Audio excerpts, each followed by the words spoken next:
The Golden Rules of Freedom, number 5. Stop the small, avoid the fall. I have made it plain that we achieve much of what we do through our insidious salami slicing techniques. This means that we do and say things which in themselves appear innocuous, that are readily explained away by your prevailing emotional thinking, and therefore you are conned into either barely noticing them, failing to react to them, or thinking that there is no risk or danger associated with the act. Let us consider the position whereby you have ascertained that you are entangled with one of our kind. You have experienced the seduction, the devaluation, and then we disengaged from you. You have been able to work out that you had a romantic entanglement with a narcissist, and now, some time later, the hoovering has begun. You have started to understand what this person is, and you are gaining more knowledge about how this person functions and operates. The experience has certainly had its impact on you. There is no way I am going to get into a relationship with him, you explain defiantly. You mean it. You do not want to go through it a second time. Such a declaration rejects the ultimate fall, that is, to be sucked back into the formal relationship and all that this entails. Only a fool would willingly agree to go back into such an arrangement, yes? So, if the narcissist returns and suggests that you and he become boyfriend and girlfriend again, you are ready to reject that, aren't you? That is a clear and present danger. Some of our kind may indeed make such a suggestion, or even demand it, but this is done out of either desperation, when there is a fuel crisis, or when we know we are pushing on an open door, and therefore far more likely to be met with agreement. Sometimes the formal relationship has somehow started again, without it being stated as such. It just appears to have happened, and this latter state of affairs, as somehow you have fallen again without even seeing it happen, is testament to how a failure to prevent the small will result in your fall. Whilst we may sometimes press for the big-ticket item, such as resurrecting the formal relationship, and sometimes that does work, if we do so at the wrong time, it is too obvious, and therefore your newfound vigilance will spot it, and unless emotional thinking has a firm grip upon you, you will reject this obvious danger. It is too big, too evident, and is therefore prone to being rejected by the victim. Instead, the steady slicing we engage in enables your emotional thinking to rise, your resistance to be reduced strip by strip, as we make steady and incremental incursions. We do not overrun you in one massive assault. This can happen under different circumstances, but instead, this is a sustained invasion where the advances are sufficient to make gains, but are not too grand and obvious to avoid the obscuring nature of emotional thinking, and thus alert you. Our approach of bit by bit, small incursion after small incursion, is effective, and one small action will, aided and abetted by emotional thinking, lead to another one. Only this one is a little larger, and then on to another, which is a little larger again. And we are moving forward, making our gains, and you are not noticing. Or if you are not noticing to such an extent that causes you to do anything about it. Let us take an example. The narcissist attended at your home and demands to see you. His sense of entitlement, lack of accountability, and poor boundary recognition means he walks up to a window and stares at you through it. As your eyes meet with his, your emotional thinking begins to rise as it senses an opportunity to feed your emotional infection. He stands at the window peering in and is gesticulating for you to let him in. You can hear him saying that he needs to talk to you. You do not want to let him in. That is a step too far. Logic would tell you, close the curtains and put some headphones on, so you cannot see or hear him. Your emotional thinking does not want that to happen. It wants there to be an engagement, so it whispers to you. Keep an eye on him. You don't know what he's going to do out there. That sounds sensible, doesn't it? If you close the curtains, you won't know what he's doing.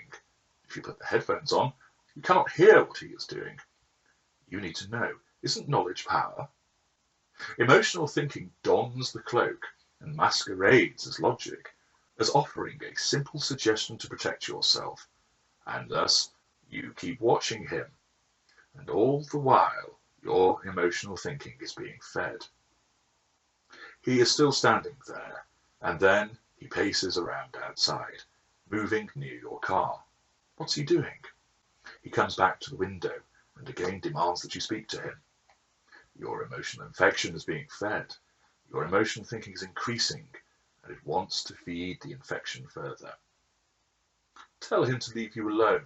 Tell him you have had enough of him pestering you, suggests your emotional thinking. That sounds like a good thing to say, doesn't it? Tell him to leave you alone, and you are rejecting him, aren't you?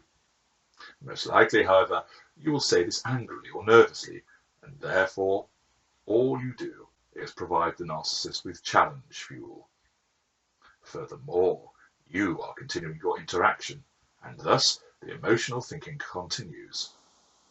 I just want to talk. Please, can we talk? If you do not let me in, I will damage your car. He's threatening you now. Will he do it? He might. You know he has a temper. He has smashed headlights previously. If he does that, you will need to repair the car, and you need it for work tonight at your shift at the hospital, and you really do not need this aggravation. He isn't going to go away until he's spoken to you, whispers emotional thinking, and you really could do without the aggravation of the damaged car. You could handle him, just give him 5 minutes and then make him leave. Yes, 5 minutes. Avoid the car damage, and you will then get him out of the house. Okay, you say. You can come in, but only for 5 minutes, and then you leave, okay? The narcissist nods. Your engagement continues. You open the door, and in he comes. He is now right next to you. That familiar fragrance that he wears washes over you, and in an instant takes you back to when you first smelt it in happier, albeit illusory, times. Your logic is crumbling. Your resistance is fading. Your emotional thinking is rising. No point making a song and dance about him sitting down. It will only make him stay longer. Let him get on with it, coaxes your emotional thinking as the narcissist sits down uninvited. You think about saying something, but halt. Your emotional thinking is right, surely. It's making an apparently sensible suggestion. You remain standing. Aren't you sitting down? Asks the narcissist, and he pats the sofa next to him, just as he always used to do when he wanted to hold you and kiss you. No, I am fine standing, you assert. He gives you those eyes. Oh, those eyes that showed you the world, reflected as it was, and promised so much, that seemed to show that golden now, that golden future. And you do not think you will ever forget the way that he looks at you. Logic is vanishing, resistance is lowering, emotional thinking continues to rise. Please, he asks softly. Oh, it won't do any harm, just sit down, instructs emotional thinking. You do so, with a sigh. He smiles and then begins the monologue, the promises, the apologies, the delicious words that you have so wanted to hear him say. But are they just lies? Aren't they just more manipulation? Logic is now trying to fight back, but he seems so genuine. And what if he does make those changes? What if everything is going to be all right? It's rather warm out there. The narcissist halts his speech. Would you make me a drink, please? It's warm, says emotional thinking. This time, it does not even need to add any further explanation, because you have already nodded, and you are on your way to the kitchen, before returning with a cold drink. Thank you, Longlegs, smiles the narcissist, using that affectionate nickname he always used to use with you. You give a short laugh, trying to halt it, not wanting to show that it actually pleases you to hear that name again. But it's too late. The signal has been given. He talks, and you realise that he has now been sat inside for 20 minutes. You point this out, but he persuades you to grant him a stay of execution. You listen as he continues. He lightly places his hand on yours, and you feel that tingle of excitement again. The hour mark passes, and he is still here. 2 hours, 3 hours. Logic has been sat on and silenced by emotional thinking, as the continued engagement causes your emotional thinking to surge. You offer the narcissist dinner. He accepts. You watch a film together. His arm slides around you. You accept it and smile as you press against him, the familiar feelings of delight and safety flooding over you. Logic has been sent to bed with no tea. Emotional thinking is now running riot. I have brought you tea, you smile, placing the mug on the nightstand next to the bed. The narcissist smiles as he turns in your bed, his hand reaching for you and pushing aside your dressing gown, seeking more of what occurred during the night. From standing in the garden to being inside you, you swore you would never sleep with him again. Bit by bit, these supposed harmless interactions in isolation allowed your resistance to falter, your logic to diminish, and your emotional thinking to increase, surge, and eventually govern you. Each tiny interaction, because it was not halted, because you did not close the curtains, because you did not put the headphones on, because you did not keep the door shut, because you did not keep to 5 minutes, because you let him sit down, and so on and so forth, that all of this led to your emotional thinking building and making you allow the next incursion, the next salami slice. You think in isolation it is minor. You think it will not cause a problem. You do not see the harm in it. Indeed, your emotional thinking causes you to think that it is beneficial. You did not stop the small, so you got the fall again.